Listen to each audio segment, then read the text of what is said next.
mais on s'autorise à penser dans les milieux autorisés. Alors ça, c'est encore un autre truc. Les milieux autorisés, vous y êtes pas, vous, hein.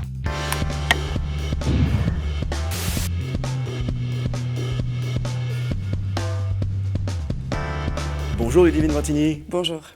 Bonjour Hugo Paletta. Bonjour.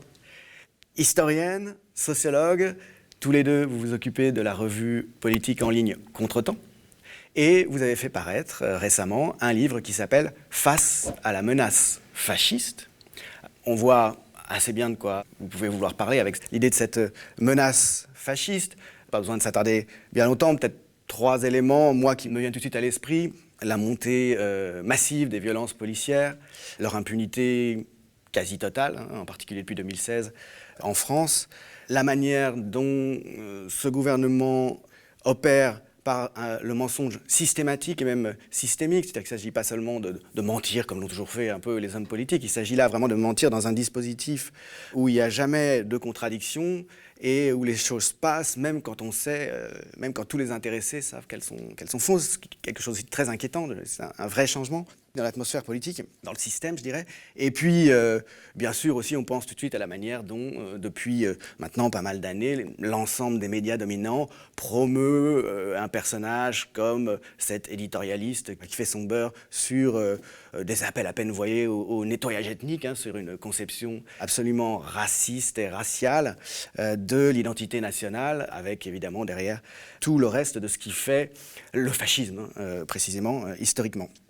Du coup, j'ose à peine vous lancer sur cette question, mais quand même, vous débutez en disant « Nous ne prendrons jamais le mot de fascisme à la légère ». Pourtant, quand on évoque le fascisme, en tout cas depuis une trentaine d'années, en France, on se voit toujours opposer l'idée qu'il ne faut pas exagérer, que ce n'est pas forcément face à ça qu'on se trouve. Il y aurait de l'excès dans cette manière de voir les choses.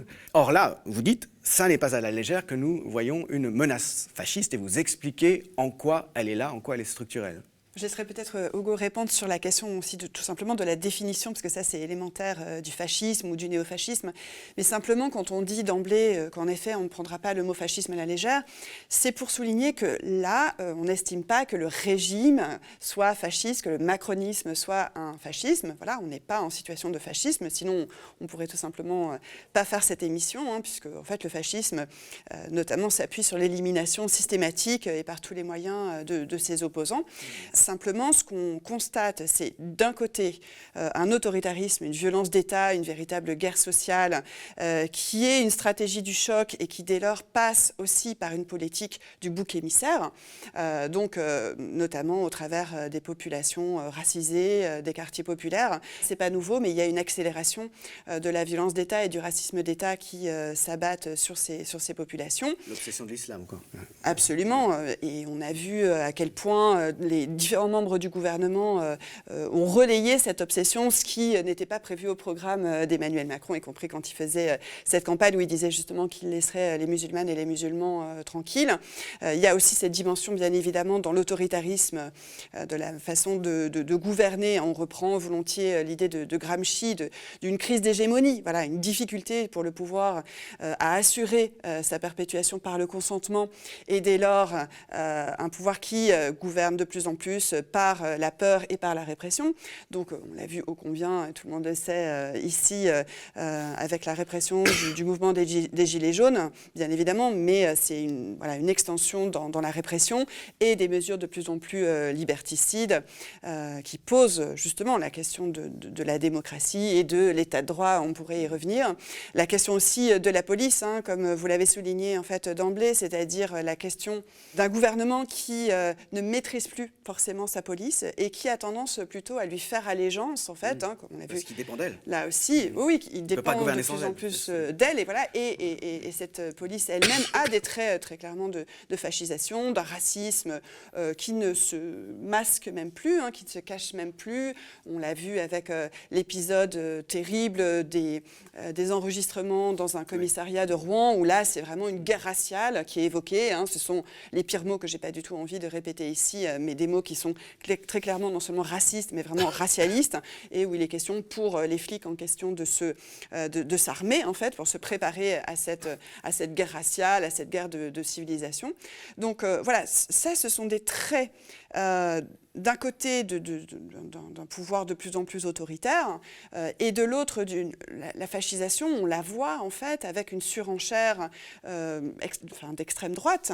Et c'est ça aussi qui est extrêmement alarmant dans la situation. Évidemment, c'est qu'on arrive dans un dispositif politique où Marine Le Pen nous est de plus en plus présentée quasiment dans cet étau-là entre le gouvernement qui est dans cette surenchère et puis la zémorisation de bien des médias. Elle nous est présentée, donc Marine Le Pen, quasiment comme modérée et Darmanin, voilà, elle est complètement recentrée. Darmanin n'a pas manqué de le lui faire remarquer. Elle serait supposément molle, ce qui est évidemment une aberration. Darmanin qui est ministre du gouvernement, se revendique comme plus radical et efficace que Marine Le Pen pour des objectifs qui sont similaires. Voilà. Le terme de fascisation, finalement, au sens où il ne prétend pas parler d'un idéal type, je veux dire, d'une situation bien arrêtée, mais où il évoque un processus, peut-être porte mieux l'idée. Ce qu'on souligne, c'est que le fascisme n'arrive jamais comme un éclair tragique dans un ciel serein. Il est toujours précédé d'une phase complexe, qui n'est pas linéaire, qui est chaotique, et de puis fascisation.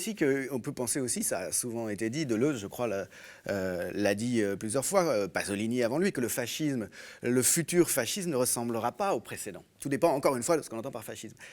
Mais juste sur ce point, je dirais que je suis à la fois d'accord et en désaccord avec cette idée de microfascisme qu'on trouve notamment chez Deleuze. Je suis d'accord au sens où il me semble que le capitalisme produit structurellement des affects fascistes ou fascisants et d'une certaine manière du microfascisme, à travers notamment les mécanismes qui finalement mettent en concurrence les individus entre eux. Et cette mise en concurrence, notamment sur le marché du travail, fait que des gens qui devraient être unis sont divisés structurellement, pas simplement sur le plan idéologique, mais même matériel, par des idéologies comme le sexisme, comme le racisme, etc., qui se cristallisent matériellement et qui vont constituer une sorte de base matérielle pour ensuite cette cristallisation politique qu'est le fascisme.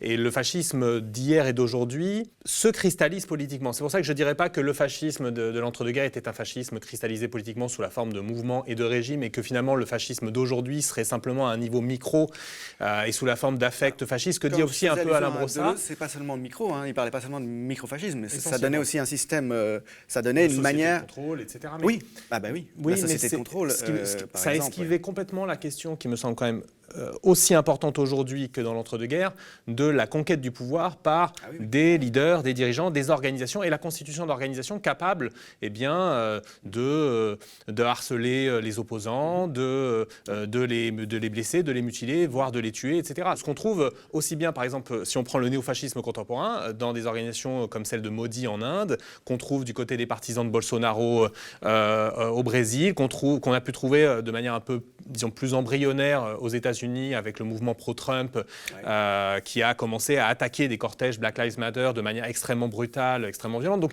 si vous voulez, je n'opposerai pas hier et aujourd'hui de ce point de vue-là, au sens où aujourd'hui, finalement, le fascisme n'aurait plus besoin de mouvements fascistes pour être porté politiquement jusqu'à l'appareil d'État. De ce point de vue-là, je trouve que c'est intéressant parce que le cas de la police, le cas justement d'un corps de l'État si essentiel, qui se trouve aujourd'hui, toutes les études le montrent, non partisanes, votées au moins à 60% pour le Front National.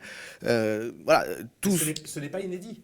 C'est-à-dire que les appareils de répression de l'État en Italie et en particulier en Allemagne ont été gangrénés par le fascisme, en l'occurrence là, le nazisme, notamment la justice, qui presque systématiquement épargnait les nazis qui commettaient des agressions, voire des meurtres, et condamnait très lourdement les militants communistes pour des faits souvent moins lourds. Je veux dire, il faut rappeler que Hitler n'a passé, je crois, même pas un an en prison pour une tentative de coup d'État. Ce que je veux dire, c'est que ce n'est pas une nouveauté que l'appareil de répression de l'État, dans des situations, on va dire, pré-fascistes, se fascise parfois à vitesse extrêmement rapide, aussi bien la police que des segments de l'armée, d'ailleurs souvent beaucoup plus dans la police que dans l'armée, qui elle, disons, se repose davantage sur la droite nationaliste plus traditionnelle, mais aussi, peut-être c'est moins le cas en France, mais à voir la justice.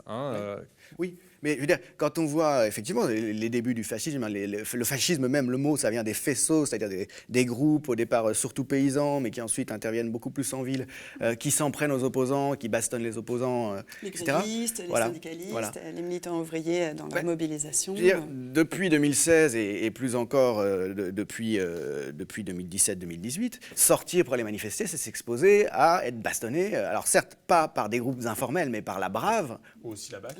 La BAC. flics, la brave, des bandes armées qui en plus jouissent de l'impunité totale parce que elles appartiennent à l'appareil d'État. Voilà. Et donc, ça fait quand même sérieusement penser le fait qu'il devient plus possible, disons, d'exprimer un dissensus politique de manière significative sans s'exposer de cette manière. La manière aussi dont l'opposition, et c'est tout à fait inédit dans l'histoire de la République française, dans le cadre parlementaire, dans les débats parlementaires, vraiment rejetée dans tout ce qu'elle peut avancer, comme des DRH rejettent les idées farfelues d'employés, voilà. Enfin, pas du tout dans une logique politique, même de confrontation politique. Il y a une manière de faire taire les opposants, qui rejoint d'ailleurs peut-être une forme de fascisme managérial, hein, néo-managérial, enfin qui s'inspire en tout cas du gouvernement d'entreprise, qui est nouvelle. Non, c'est pas quelque chose qui a progressé effectivement au cours des 4 dernières décennies de progression du néolibéralisme. Et effectivement, Macron est le stade suprême, si on veut, de cet autoritarisme patronal qui, à travers notamment le New Management, le New Public Management, gangrène les services publics et la manière dont ils sont gérés en quelque sorte par en haut depuis bien longtemps en réalité. Hein. Ça gangrène aussi la manière dont on gère les oppositions des gouvernés. Les contestations des gouvernés. Oui, d'ailleurs... C'est tout un rapport à la politique. Oui, dans l'ouvrage, on intitule l'un des chapitres le macronisme comme autoritarisme du capital. Hein. C'est vrai qu'en fait, on est dans une phase du capitalisme, une phase assez exacerbée. Hein. Est-ce que c'est une crise structurelle? Bon, la question mérite d'être creusée, mais en tout cas, le capitalisme, dans sa phase d'expansion généralisée, a quand même une violence sociale et politique à imposer pour justement renforcer sa domination dans un moment où ça devient compliqué.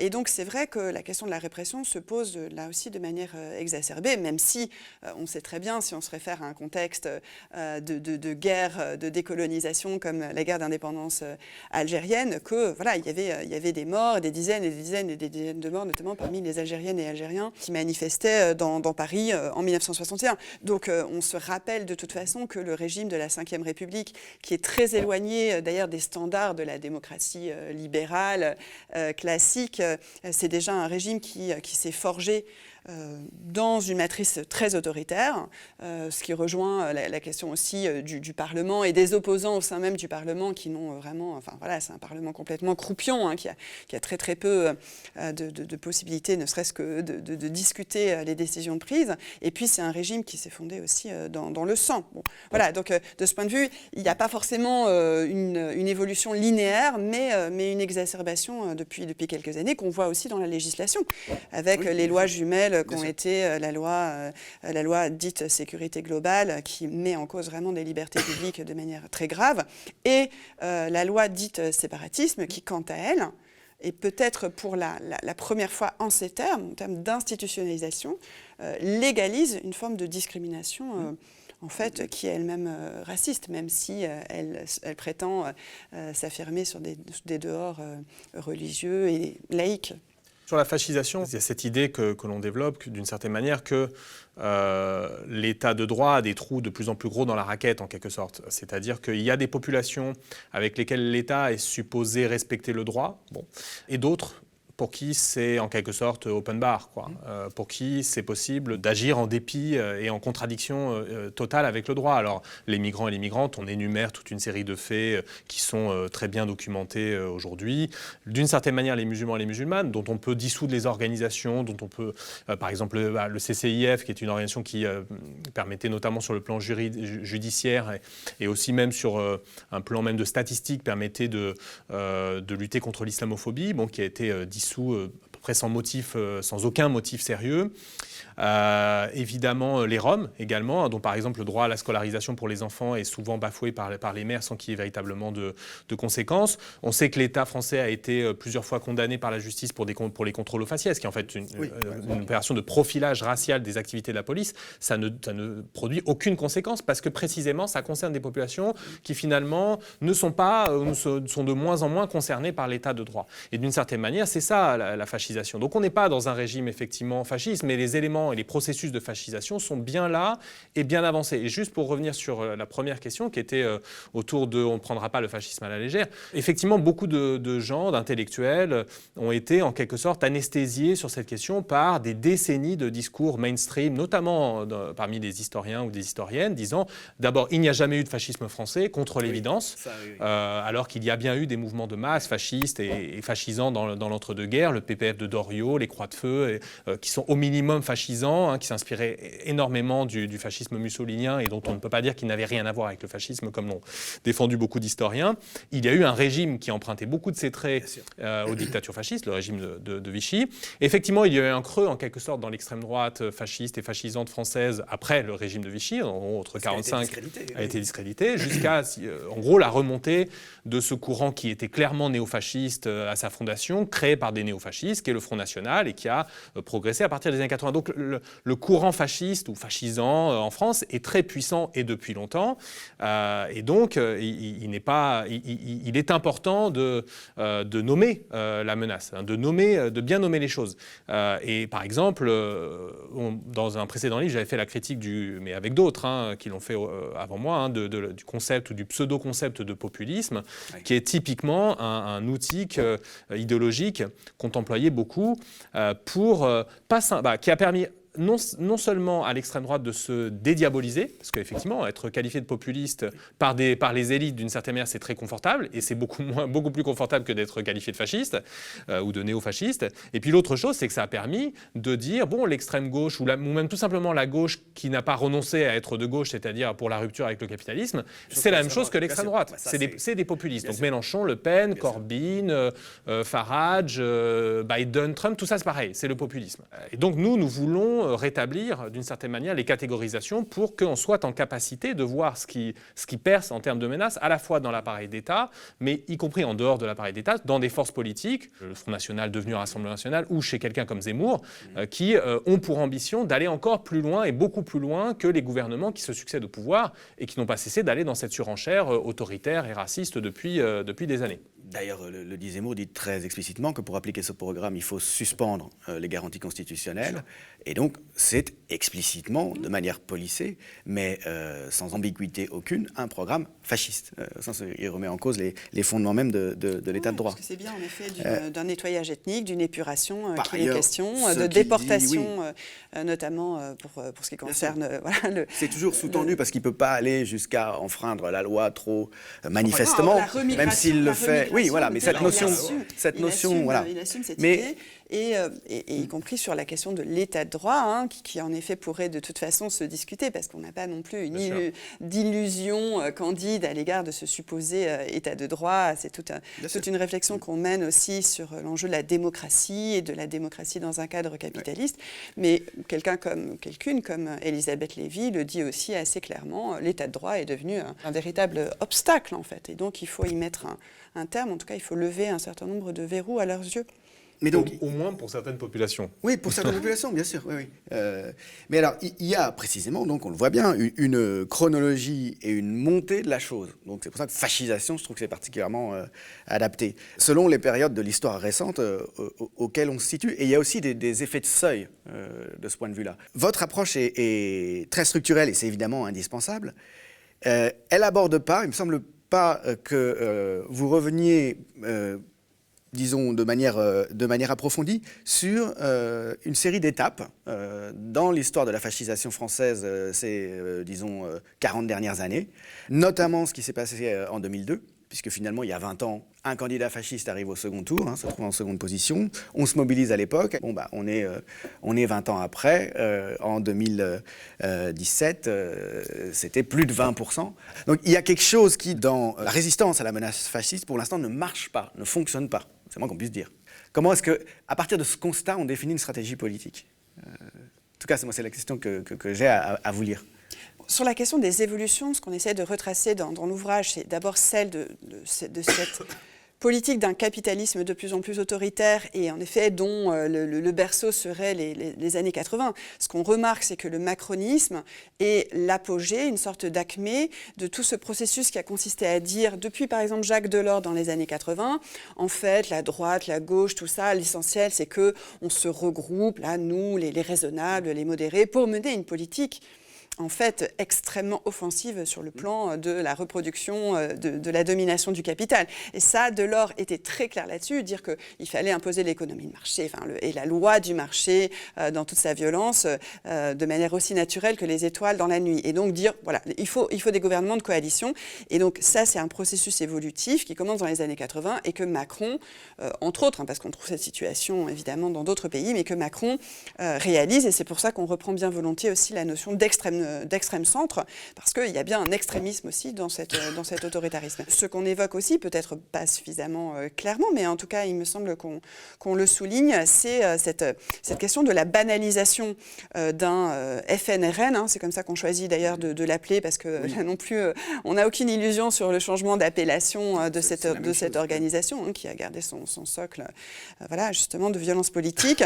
Donc ce FNRN qui, désormais, hein, en effet, est de toute façon comme une évidence au second tour, et voilà, avec il y a des coups d'accélérateur dans cette banalisation, dans cette manière de se familiariser avec cette idéologie politique. Mais puisque c'est devenu l'invité préféré des médias depuis au moins 4-5 ans, Marine Le Pen. Enfin, je veux dire, elle est accueillie à bras ouverts. Alors maintenant, c'est Zemmour qui prend le relais. Mais, oui, mais je veux dire, il y a quand même un un consensus d'ensemble dans le dispositif de médiation politique à faire un consensus d'ensemble de la part de ceux qui contrôlent ces médias dominants. Donc ceux qui sont en cause, c'est pas seulement ceux qui votent directement, c'est pas seulement le public des fascistes. Y revenir. Mais bon, c'est vrai que là, la question du capitalisme médiatique est évidemment centrale, pas seulement avec la figure d'un Bolloré qui construit pas à pas son empire, et c'est vraiment un impérialisme médiatique avec cette extrême droitisation, mais de manière plus générale, le fait qu'en effet, c'est tout à fait... voilà, qu'un Zemmour déjà multicondamné soit invité et qu'on lui tende tous ces micros, c'est justement... un différentiel absolument évident entre un invité de gauche un peu sérieuse qui se fait tomber dessus systématiquement par les journalistes, que ce soit sur le service public ou dans les médias patronaux, disons, et puis un représentant de l'extrême droite, voilà, qui est toujours un peu, choyé d'une certaine façon. Et de ce point de vue, un autre tournant qui est à la fois symbolique et pratique, c'est lorsque Emmanuel Macron, président de la République, donne une interview exclusive à Valeurs Actuelles, en disant d'ailleurs que Valeurs Actuelles est un très bon journal, hein, pour reprendre ses propos, récemment condamné pour ses dessins véritablement racistes, hein, et son récit quand il s'agit de camper Daniel Obono en esclave. Donc voilà, il y a toutes ces dimensions-là dans l'évolution. Après, ce qu'on constate aussi, c'est que les électrices et électeurs qui se tournent désormais vers le FNRN font aussi le constat de plusieurs années, voire désormais plusieurs décennies de défaite, de recul par rapport à toutes les contre-réformes qui s'imposent au bulldozer. Et donc avec ce sentiment que, bon, la question de l'émancipation, ou en tout cas la question des conquêtes sociales, ou de la préservation de ces conquêtes sociales, n'est plus véritablement possible en l'état, parce que le rapport de force s'est affaibli pour ce qui concerne justement les mobilisations sociales et les mouvements sociaux, même si ils sont toujours bien présents, mais des faits. Et donc, bon, finalement, la politique du bouc émissaire, les supposés assistés, les migrants, les étrangers, l'altérité que le fascisme forge en figure repoussoire, voilà, certains finissent par adhérer d'une manière ou d'une autre. C'est pas forcément d'ailleurs par un racisme volontariste et clairement affiché, mais c'est plutôt pour dire, bon voilà, il y a peut-être une solution de ce côté. Et c'est pour ça que le livre consiste aussi des pistes politiques, des propositions politiques alternatives et émancipatrices qui portent sur la démocratie, mais qui portent aussi dès lors sur le capitalisme, pour dire que voilà, la responsabilité, elle est aussi du côté de la gauche, elle est aussi du côté de l'émancipation.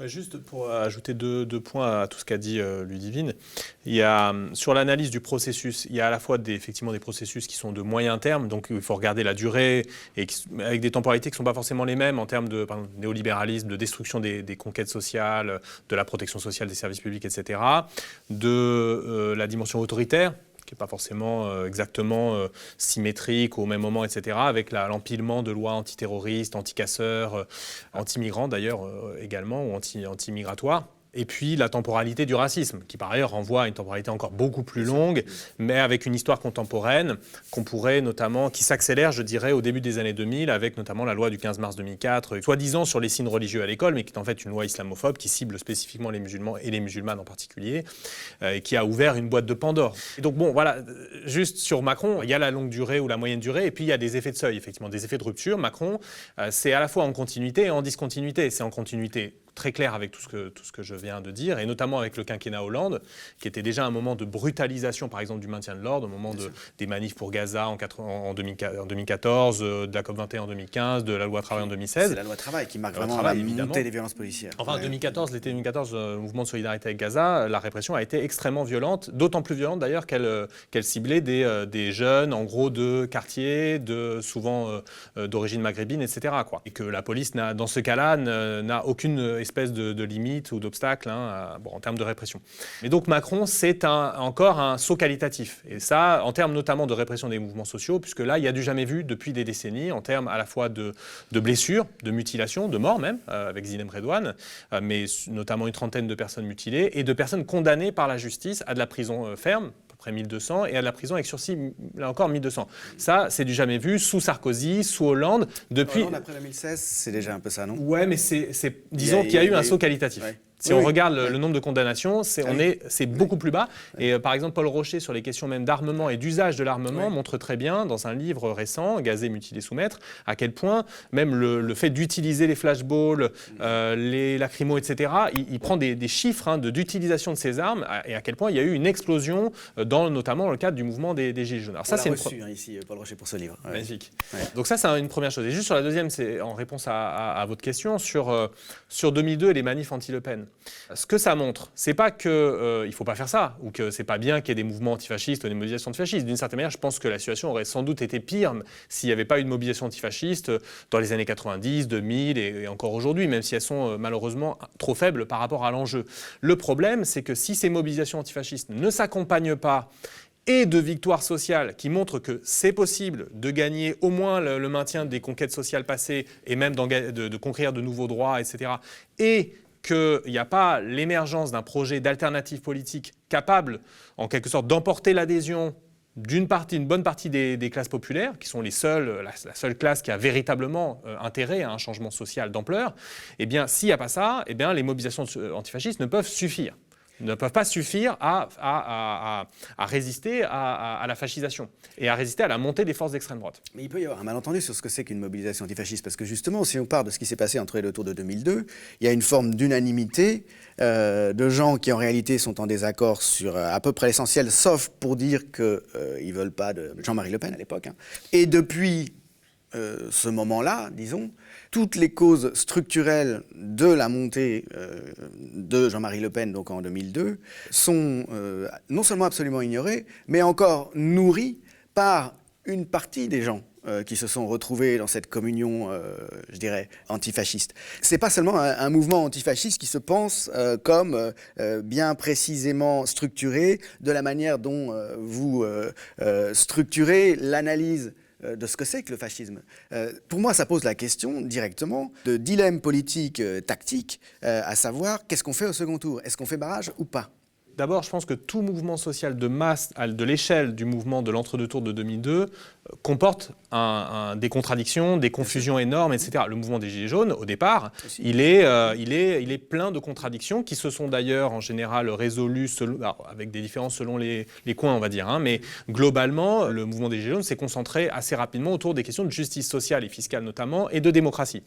Donc pas du tout sur l'anti-immigration, l'islamophobie, etc. Toutes les lubies, on va dire, de l'extrême droite ou l'autoritarisme. Bon. Donc ça, c'est une première chose. C'est normal d'une certaine manière qu'en 2002, se côtoyaient des gens qui avaient des visions très différentes de ce qu'était le fascisme ou la menace fasciste ou l'antifascisme, etc.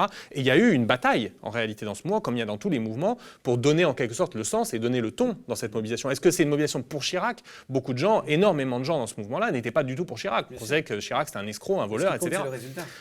Ouais, alors je sais pas. En tout cas, le résultat, c'est qu'il y a eu énormément de gens, c'est mon cas, qui ont fait en grande partie leur premier pas de mobilisation et de politisation dans ce cadre-là. Et ça laisse toujours des traces, les mobilisations sociales, particulièrement dans la jeunesse. Et je ne pense pas du coup que ce soit complètement anodin, etc. Mais le fait qu'on appelle, y compris des gens qui analysent, comme vous le faites, les raisons structurelles de la montée du fascisme, à voter pour quelqu'un qui va augmenter à tous égards les facteurs de montée du fascisme, il me semble que ce n'est pas un petit problème. Et il me semble que concrètement, c'est même le problème. Et il va se reposer dans quelques mois. Donc c'est ça, ma question. On a un désaccord là-dessus, c'est que moi je pense que si on part de la question du deuxième tour, on a déjà perdu. C'est que c'est l'impasse. C'est-à-dire que tous les choix tactiques, parce que c'est une question de tactique électorale, hein, on est d'accord. Un deuxième tour, c'est une question... Stratégie même. Hein, aussi, non, justement, je pense que c'est une question de tactique électorale qui n'a que des mauvaises conséquences. Chaque option est mauvaise. La victoire de Macron est extrêmement mauvaise, la victoire de Le Pen est extrêmement mauvaise, et d'une certaine manière, l'abstention n'est pas une solution non plus.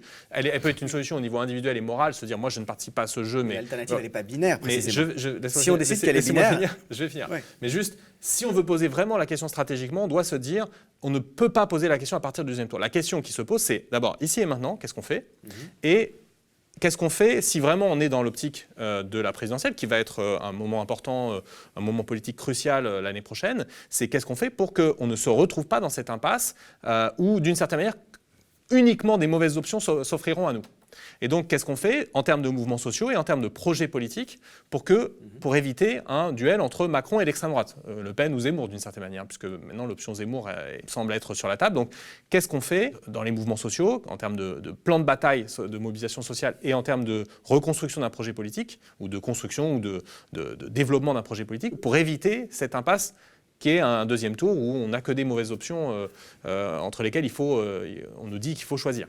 Qu'est-ce qu'on fait à partir de cette analyse structurelle qui est la vôtre et qui est tout à fait partageable, me semble-t-il, et absolument convaincante, des modalités dans lesquelles le fascisme monte. Qu'est-ce qu'on fait en termes d'action politique? Vous analysez certaines postures possibles avec leurs présupposés structurels là aussi. Qu'est-ce que ça voudrait dire défendre la démocratie, comme finalement, en gros, nous demandent de le faire périodiquement les gens qui ont porté Hollande au pouvoir et qui ont porté Macron au pouvoir.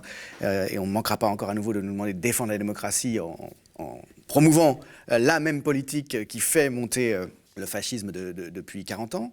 Donc ça, vous le rejetez. Vous dites, il y a la question d'approfondir la démocratie. Qu'est-ce que ça pourrait vouloir dire? Et là, vous dialoguez avec Piketty notamment, avec des gens qui ont déjà une analyse un petit peu plus critique. Vous montrez que, en gros, cette option-là, c'est une option de cogestion, ou en tout cas, voilà, qui occulte très largement les contradictions profondes, la conflictualité, les contradictions profondes qu'il y a dans le système lui-même. Hein. Essayer d'approfondir dans le cadre du système socio-économique actuel la démocratie, ça n'a pas trop de sens en définitive. Enfin, en tout cas, vous allez me dire si je trahis votre pensée ou pas. Et puis, votre dernière option, c'est la conquête. Vous dites, en réalité, la démocratie, elle n'est pas là. Elle est beaucoup moins là que ce qu'on pourrait croire, en tout cas. Elle n'a jamais vraiment été là. Et il faut la conquérir. Alors, moi, j'adhère complètement, effectivement, à cette triple analyse. Mais là encore, ce n'est pas une stratégie politique. Comment est-ce que ça se traduit concrètement? Enfin, revenons sur les deux aspects, si vous voulez. D'un côté, votre analyse ternaire, de ce point de vue-là, des alternatives. Et puis ensuite, concrètement, sur la manière dont se développe votre option. Ouais, déjà, la démocratie, c'est en effet pas un petit sujet. Nous, on a décidé de consacrer à cette question majeure. La riposte au fascisme, c'est la démocratie, mais c'est évidemment pas une dimension superficielle de la démocratie, puisque de toute façon, tout le monde se réclame de la démocratie, et y compris des organisations d'extrême droite comme le FNRN, qui participent à un groupe au Parlement européen qui s'appelle Identité et démocratie. Donc à cette aune, voilà, tout le monde se réclame de la démocratie, y compris pour l'affronter directement et lui faire violence, quoi. Donc on partage le constat selon lequel, y compris cette supposée démocratie dite représentative, dont beaucoup de gens sentent très bien qu'elle ne les représente plus, elle ne représente plus les intérêts de la majorité, elle ne représente plus les intérêts d'une classe sociale elle-même majoritaire. C'est ça le moteur de la fascisation. Voilà, bien sûr, tout à fait. Et donc, c'est vrai que du coup, là, c'est la croisée des chemins, parce que c'est soit, puisque cette supposée démocratie représentative, que nous, on appelle démocratie capitaliste, parce que, en fait, évidemment, ça dépasse la question du cadre institutionnel, c'est vraiment un système social et économique qui fait que voilà, on est toujours sous le poids du chantage que fait la domination du capital sur la question des conditions même de la production, des conditions même du travail, et que donc on ne peut de toute façon pas décider démocratiquement, on ne peut pas délibérer sur ce qui fait l'essentiel de nos existences. Donc c'est encore une fois pas seulement une question institutionnelle, mais c'est une question beaucoup plus structurelle. Face à cette situation de voilà, mais ça ne nous représente plus, ces gens ne nous représentent plus. En plus, il y a scandale sur scandale, il y a de la corruption généralisée, il y a des promesses en permanence non tenues, et elles ne peuvent pas être tenues. Enfin, toutes les promesses, y compris celles brandies par Hollande, mon ennemi c'est la finance, enfin, tant qu'on ne rompt absolument pas, et au contraire qu'on exacerbe le cadre du capital, alors il n'y a aucune promesse qui peut être véritablement exaucée. Donc, face à ça, c'est vrai qu'on est à la croisée des chemins, puisqu'il y a le chemin qui consiste à dire, bon, il faut un homme fort, quoi. Il faut un homme fort. Enfin, ça, c'est le fascisme dans toute sa splendeur dramatique, tragique, historique. On s'en remet à une personnalisation du pouvoir, d'un leader charismatique, etc. Soit facilement passer du bonapartisme à la française à quelque chose qui est encore plus radical. Voilà, c'est vrai de l'extrême centre au fascisme. Ce régime d'un prince-président instauré par la Ve République, oui, on le caractérise comme un bonapartisme, un bonapartisme du capital. Si vous voulez, parfaitement dans ce cadre-là. Hein. Macron, c'est un bonapartisme néolibéral. Et donc l'autre voie, c'est celle d'une démocratie qui serait elle-même débarrassée du joug de l'exploitation, de la domination. Et donc, après, Hugo répondra sur cette question qui est posée, en effet, sur la stratégie.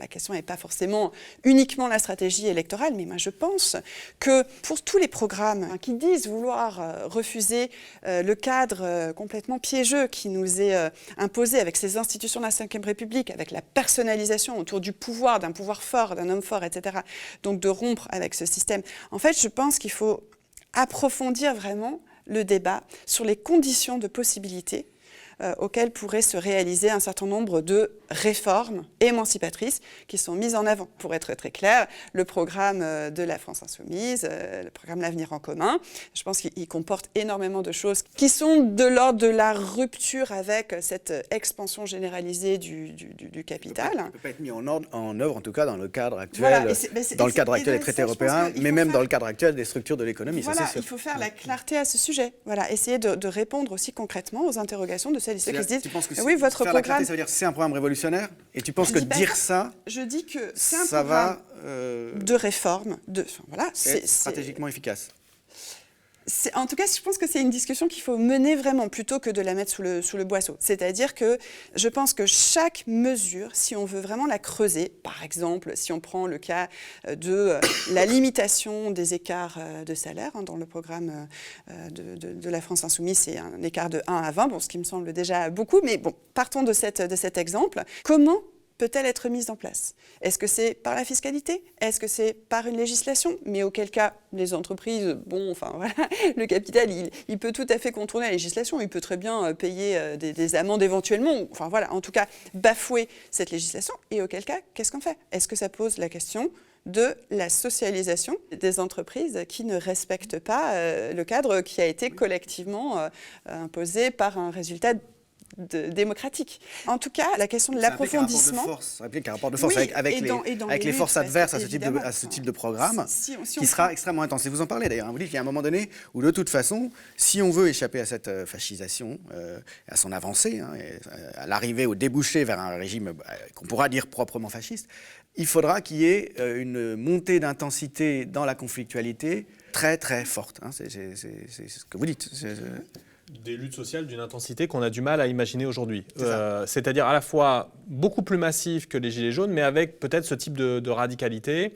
Et par ailleurs, avec des alliances entre mouvements sociaux qui n'ont pas réussi à s'opérer véritablement, disons, dans les dernières années, entre trois grands types de mouvements populaires qui ont eu lieu. Le mouvement des Gilets jaunes, qui concernait une frange du salariat qui en général n'est pas syndiquée et ne s'était pas mobilisée. En général, c'était plutôt ce qu'on appelle des manifestants, etc.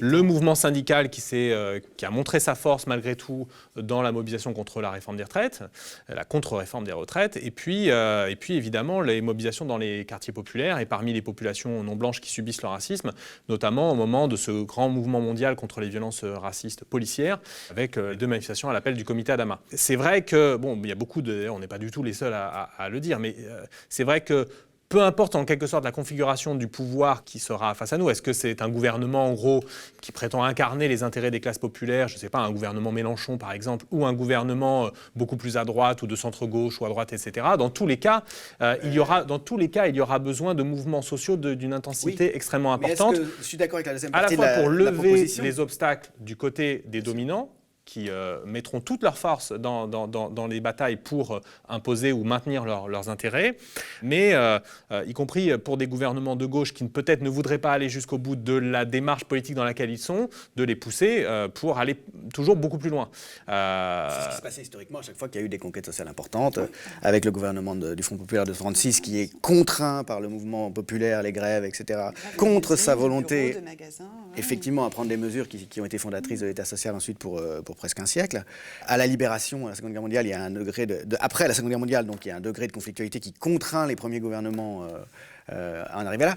Je suis donc évidemment tout à fait d'accord avec la première partie de ce que tu dis, à savoir que sans pression massive d'une très grande intensité de la part du mouvement social et des forces sociales, on n'obtiendra rien. Mais tu dis, peu importe le gouvernement qui est en place, là-dessus... On en aura besoin, mais je ne mets pas un trait d'égalité entre... mais je pense même que non seulement... Je pense que ça importe, parce qu'entre un gouvernement dont le programme aurait été en gros celui-là, mais qui confronté à ce que ça implique en termes d'affrontement avec les élites dirigeantes, en termes de résistance de toutes sortes, recule, comme l'a fait Syriza par exemple, entre un gouvernement qui se retrouve dans cette situation, mais qui, porté par... comme l'a été le Front populaire, le gouvernement Front populaire, un mouvement de masse avance quand même, malgré tout, et donc, en fait, dans le rapport de force, réussit à triompher, au moins en partie, de l'opposition qu'il rencontre, et un gouvernement qui sera soit, au mieux, donc, néolibéral et poursuivra dans la voie macroniste, avec la nécessité pour lui d'en arriver à toujours plus de coercition violente pour gouverner, puisqu'on est parti de là. Cette montée de la violence, elle est inexorable dès lors que ce type de programme politique est mis en application, puisque la population n'en veut pas, en gros, en tout cas, ça se fait au détriment de très larges pans de la population. Avoir ce type de gouvernement à nouveau, ou carrément un gouvernement de type fasciste, ou, comme à mon avis c'est ce qu'il y a de plus probable, en fait, un gouvernement d'union extrême-centre, extrême-droite, comme au fond c'est un peu le cas déjà. Je veux dire, quelqu'un comme Darmanin, par exemple, il pourrait être dans un gouvernement Le Pen. Bon, et il n'est pas le seul. Il y en a d'autres. Je veux dire, la manière dont le ministre de l'Éducation, ou même le ministre de l'Enseignement supérieur, avance des mensonges éhontés pour ensuite, éventuellement déboucher sur une épuration autour des islamo-gauchistes, c'est déjà des postures fascistes. Donc je veux dire, on peut envisager... Et c'est pour ça qu'il me semble que les questions de politique représentative et de stratégie en termes électoralistes ne sont pas sans importance. On peut très bien envisager un prochain gouvernement qui allie les deux. Voilà. Et face à ça, ça sera encore plus difficile d'avoir un mouvement... les coûts de tous ordres d'un mouvement social qui essaierait de se développer seront énormes et les chances de réussite bien plus réduites. C'est une question compliquée parce que, par exemple, si on prend le gouvernement Front populaire, il a effectivement été obligé, en quelque sorte, d'entériner toute une série de conquêtes qui n'étaient pas nécessairement au programme du Front populaire, mais a aussi eu pour effet et pour politique délibéré de faire rentrer les gens chez eux. Aussi bien dans la composante PC avec Maurice Thorez disant il faut savoir terminer une grève, mais aussi du côté de la SFIO à l'époque. Et je dirais qu'il y a une configuration qui nous montre aussi toutes les limites, ou en tout cas les difficultés de ce que tu dis, c'est 81, avec en fait un gouvernement qui a en fait en bonne partie anesthésié les luttes sociales. Alors il y a eu des luttes sociales très fortes, notamment dans l'industrie automobile, avec du côté des OS immigrés notamment. Mais une réponse qui racialisait, une réponse islamophobe de la part le mouvement syndical n'a pas été à la hauteur en termes de mobilisation, sans doute parce qu'il faisait face à un gouvernement de gauche dont il se disait c'est notre gouvernement. Donc ce que je veux dire, c'est que c'est pas si simple. Et que ce que l'on doit savoir, à mon sens, c'est que évidemment, en soi, c'est mieux d'avoir un gouvernement dont on pense qu'il a un programme d'amélioration sociale et de rupture avec le néolibéralisme, au moins en partie, sur le papier, mais que dans tous les cas, il faudra des mouvements sociaux d'une intensité très forte, et ce sera en tension avec ce gouvernement. Ce sera pas quelque chose de consubstantiel ou d'organique. Non, ça Ça, je pense qu'il faut être vraiment très clair sur ce point. Pour compléter un tout petit peu, enfin presque synthétiser ce qui a été dit tout à l'heure, ce qu'on dit sur la démocratie, notamment par rapport à Piketty, mais ça pourrait être par rapport à d'autres qui théorisent la démocratie d'entreprise, c'est qu'il y a toujours deux impensés dans leur construction qui peuvent être très sophistiquées sur le plan de l'imagination institutionnelle et même juridique, etc. Et même, j'aurais presque tendance à dire, c'est d'autant plus sophistiqué qu'ils n'interrogent jamais les conditions dans lesquelles ça pourrait se mettre en place. C'est que, on ne mentionne presque jamais que pour qu'il y ait, par exemple, de la démocratie d'entreprise, il faut rompre avec le capital et donc rompre avec notamment la propriété privée des moyens de production, en particulier dans les moyennes et grandes entreprises. Et puis deux, il faut des mobilisations sociales. Et là encore, on peut très bien dire qu'il faudrait un impôt mondial sur le capital, comme Piketty, ou il faudrait 50% de représentants et salariés dans les conseils. Mais ça va se faire comment, ça ? Quels sont les patrons qui vont accepter une telle chose ? S'il n'y a pas de menaces et de pression venues d'en bas très fortes pour qu'il y ait ça, ou s'il n'y a pas un gouvernement qui est franchement gagné à l'idée qu'il faut faire des incursions même autoritaires dans la propriété privée du capital. Par exemple, le Front populaire, pour y revenir, c'est-à-dire que ce que soulignait Hugo aussi, c'est qu'il y a eu quand même très rapidement un retournement, y compris de la part, on l'oublie trop souvent, du ministre de l'Intérieur de l'époque, socialiste, Roger Salengro, qui a réprimé, qui a envoyé la troupe pour réprimer les grèves qui se poursuivaient, qui a rassuré le patronat en disant « mais ne vous inquiétez pas, on va faire s'achever ce mouvement-là », qui a aussi signé un grand nombre d'arrêtés d'expulsion de travailleurs étrangers.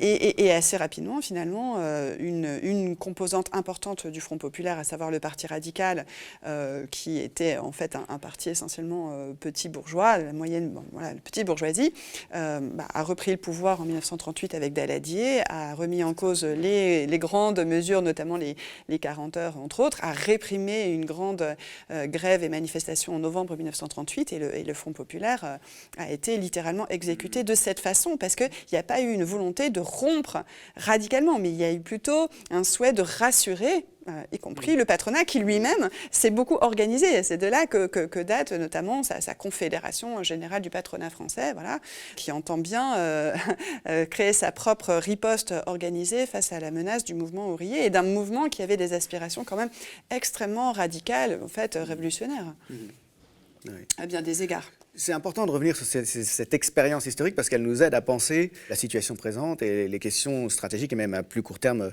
tactiques présentes. C'est pour ça qu'il faut faire la clarté sur les programmes. Je pense qu'il faut expliquer comment on pourra mettre en œuvre toutes les mesures que l'on aligne justement dans ces programmes en question. Et je le dis aussi pour des forces qui ne sont pas forcément des organisations politiques constituées qui se présentent aux élections. Je pense par exemple à Plus Jamais Ça, qui est une initiative qui a vu le jour pendant le premier confinement l'année dernière au printemps 2020. Plus Jamais Ça, c'est un ensemble d'organisations, de collectifs. Il y a notamment Attaque, il y a des organisations syndicales, solidaires. Et le Ça, c'est quoi ? Et le voilà. Ça, c'est quoi ? Plus jamais ça, c'est-à-dire plus jamais une crise sanitaire liée aussi à la façon dont les enjeux la mauvaise gestion gouvernementale. La mauvaise gestion gouvernementale, mais ce qui nous arrive avec la nécessité du confinement, parce que évidemment on a mis par terre le service public hospitalier, etc. Donc plus jamais ça, mais en même temps donc ce sont des mesures qui sont proposées qui sont très très importantes en soi, mais la question à toujours poser, c'est quelles sont les conditions de réalisation même de ces mesures. Et donc face à la menace fasciste, la mobilisation, à vos yeux, elle peut prendre et se développer, elle a une chance de se développer à court terme en mettant en avant directement une remise en cause vraiment structurelle. C'est-à-dire révolutionnaire. Parce que si on reprend le cas du Front populaire, on sait, plutôt Hitler que le Front populaire, et donc ça mène justement, quand il n'y a pas une remise en cause radicale, la façon dont le système reproduit sa domination, alors c'est pas fatal, c'est pas fatal. Très clairement ce qui se passe en ce moment avec plutôt Zemmour que le programme de la France Insoumise. En gros, c'est ça la structure politique. Oui, on l'a vu avec quelqu'un comme Raphaël Antoven, qui dit clairement, face à dans un duel. Antoven est absolument représentatif de ce monde-là, mais ce que vous abordez peu dans votre livre, c'est justement la question des formations politiques et de l'identité sociale de tous ceux, et ils sont très nombreux, qui au fond, même s'ils ne le pensent pas clairement, en pratique, préfèrent Zemmour ou le Front National au programme de l'avenir en commun. c'est eux la question. C'est eux qui font le dispositif dans lequel se développe la fascisation. Quand bien même eux-mêmes ne sont pas des fascistes au départ, en tout cas, et le sont sans doute jamais même pour beaucoup d'entre eux. Je pense qu'on le dit. Je pense qu'on ne développe peut-être pas assez la question, par exemple, du rôle spécifique des médias dans cette affaire, hein, et du capitalisme médiatique, comme tu le dis, mais qui d'ailleurs ne date pas d'hier. Hein. Ça fait longtemps que les grands groupes de presse, de radio, etc., privés sont possédés par des milliardaires, du BTP, de l'industrie militaire, etc. Mais on peut le dire aussi de la radio publique ou des chaînes publiques. La radio publique qui pêche sans doute par indépendance vis-à-vis des gouvernements qui se succèdent. Hein. Les soi-disant autorités indépendantes ne le sont pas vraiment, le CSA en particulier, etc. Bon. La question qui mérite d'être posée peut-être davantage, peut-être qu'on ne la pose pas assez aussi dans le livre, hein, mais on la pose quand même. Je ne veux pas diminuer le livre, hein, qui est un très bon livre, je tiens à le souligner. Si je le discute, c'est parce que je le trouve passionnant. Plutôt évidemment. dans notre camp, sur quel type de démarche politique et de programme politique et de stratégie, en quelque sorte, au sens large, on peut reconstruire une force politique, alors on l'appelle parti ou pas, mais bon, un mouvement politique, force politique, de masse dont on a besoin, qui soit à la fois très forte électoralement. Je pense que c'est mieux d'avoir des forces politiques de notre côté qui sont capables de réunir des millions et des millions de suffrages. On pèse davantage dans la société, on donne confiance parmi tous ceux et toutes celles qui veulent autre chose que la société dans laquelle on vit, en quelque sorte, qui doit faire effectivement la clarté pour se développer sur le long terme. Sur certaines questions, d'ailleurs, il y a de la clarté. Hein. Par exemple, sur le fait qu'il va falloir rompre avec la Ve République, la France Insoumise ou Mélenchon sont clairs là-dessus. Bon, ils proposent une 6e République. Après, on peut discuter des aspects, mais ils voient très bien que dans le cadre de la 5e République, c'est pas seulement les traités européens. Dans le cadre de la 5e République, il n'est pas possible d'obtenir des avancées substantielles dans le sens, par exemple, du socialisme, dans le sens d'une rupture avec le capitalisme. C'est un point qui est beaucoup plus consensuel et explicite, effectivement, que ce qui concerne les traités européens. Parce que, justement, il y a une sociologie de l'attachement irrationnel à l'idée européenne qui est beaucoup plus difficile à aborder. Sachant que si on fait le constat qu'il est tout à fait impossible de développer quelque politique sociale que ce soit dans le cadre des traités actuels, soit on sort des traités, soit on n'en sort pas, et donc en gros on a le programme de Macron ou du PS, ce qui est pareil. Là, il faut jouer sur l'ambiguïté. Voilà. Il faut jouer sur l'ambiguïté ou pas. C'est-à-dire que les silences d'aujourd'hui peuvent tout à fait être, disons, la base des trahisons de demain. Sur les conditions, parce que si vous voulez, Syriza, par exemple, en 2015, qu'on a évoqué, disait on ne fera pas de sacrifice sur l'euro. C'est-à-dire pour rester dans l'euro, on ne fera pas des sacrifices en termes d'austérité, de nouveaux plans d'austérité. On refusera tout plan d'austérité, même s'il nous est vendu comme sous la forme de sinon vous sortez de l'euro, on vous sort de l'euro. Bon, de fait, c'est ce qui s'est passé. Ils ont joué sur l'ambiguïté, pas seulement électoralement pour se faire élire, mais même pendant tous les mois de la première moitié de 2015, avec Varoufakis qui dit « je vais trouver un bon accord ». En gros, il pensait que sa verve lui permettrait de gagner un bon accord face aux ministres notamment allemands, et aussi aux ministres français d'ailleurs, et à la Commission européenne. Et de fait, ce que ça a montré, c'est que si cette sortie des traités européens n'est pas préparée en amont, même à la fois politiquement et même techniquement, eh bien, à la fin, il y a la trahison. On ne la fait pas. Donc, il faut à la fois avoir une base d'appui dans la population qui soit importante et être capable de se dire qu'est-ce qu'on fait si ils nous sortent de l'euro, qu'est-ce qu'on fait. Et donc, il y a des questions techniques là-dedans, sur la question de la monnaie, par exemple. Et avec beaucoup de gens qui ont réfléchi sur ce point-là, hein, on ne peut pas totalement esquiver ces questions au nom de l'électoralisme à court terme. Et surtout, à long terme, pour la construction d'une force politique de masse capable de gagner des suffrages et en même temps de donner confiance dans les luttes sociales aussi, on aura besoin de ce type de clarté stratégique. Là encore, il faut voir à moyen et long terme. Et c'est vrai que le jeu de la Ve République nous amène souvent à réduire au plus court terme, c'est-à-dire à la prochaine échéance électorale. Et ça, c'est une vraie difficulté de notre camp, hein, c'est comment construire une force politique de masse, ce qui implique une vision de long terme, là où, en gros, on nous ramène toujours à la prochaine échéance électorale et à la nécessité de faire un bon score. Mais on en revient à cette chronologie qui vous fait titrer ce livre sans parler à la légère face à la menace fasciste. C'est-à-dire qu'il y a quelque chose de pressant et d'urgent avec le franchissement d'un seuil et l'accélération effrénée de la fascisation actuelle. Avec une dimension dont on n'a pas parlé du tout là dans la discussion, mais c'est la dimension environnementale, la dimension d'une crise qui est de l'ordre de l'écocide. Voilà. Et pourquoi ça a un lien direct ? C'est aussi parce que ça va renforcer des catastrophes humaines, des déplacements de population, hein, forcément. Ça va accroître les inégalités, ça va rendre la vie plus difficile à une grande partie de la population. Et donc, il y a une urgence absolue à tous égards, mais la fascisation peut aussi s'exacerber en raison même de cette situation dramatique. C'est une cause structurelle supplémentaire par rapport à toutes celles qui sont encore là et qui ont été celles dans les années 30 de la montée du fascisme, effectivement, que les difficultés liées à la dégradation environnementale. Assurément, ça favorisera la tentation d'un pouvoir fort qui dira « nous, on peut régler les choses » et de « on va se sauver, nous ». Nous, le nous étant bien souvent nous, les vrais Français, et que du coup, il va falloir à la fois fermer totalement les frontières parce qu'il y aura de plus en plus de fait de migrants et de migrantes climatiques parce que les décisions n'ont pas été prises pour préserver l'environnement depuis des décennies. Et même, y compris, il se posera la question de est-ce qu'on n'est pas trop ? Est-ce qu'on n'est pas trop dans notre pays, avec ce malthusianisme d'extrême droite qui se développe depuis maintenant 20 à 25 ans, mais qui, notamment dans les dernières années, a pris davantage encore d'ampleur. Un élément structurel de plus donc au tableau. Merci beaucoup donc pour ce livre d'abord, Face à la menace fasciste, et pour être venu en discuter, mettre à l'épreuve un peu ce que ça a pu m'inspirer. C'était pas forcément toujours complètement dans le sens de ce que vous développiez, mais il me semble que c'est utile. Une vraie discussion. C'est pour ça qu'il fait le livre. Lisez Face à la menace fasciste donc, et espérons que nous saurons la contrecarrer. À bientôt.